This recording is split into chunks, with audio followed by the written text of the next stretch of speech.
পুলিশি অভিযানে ধ্বংস ৮০,০০০ গাঁজা গাছ।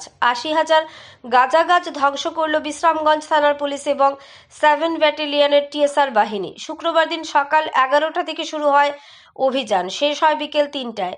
প্রায় 4 ঘন্টার অভিযানে বিশ্রামগঞ্জ থানার পুলিশ এবং টিএসআর যৌথভাবে ৮০,০০০ গাঁজা গাছ ধ্বংস করল।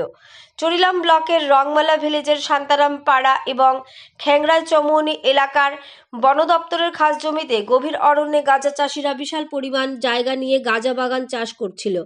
লক্ষ লক্ষ টাকা খরচ করে গাঁজা চাষিরা এই বাগান গড়ে তুলেছিল।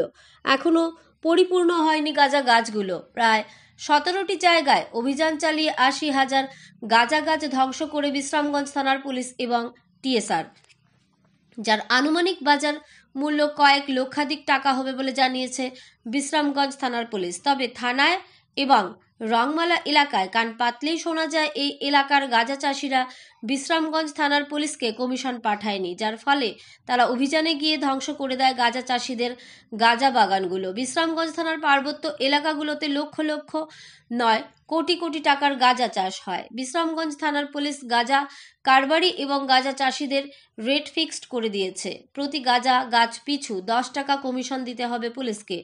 এবছরও বিশ্রামগঞ্জ থানার পার্বত্য এলাকার গাঁজা চাষিরা মোটা অঙ্কের অর্থাৎ বেগ ভর্তি টাকা পাঠিয়েছে তাদেরকে।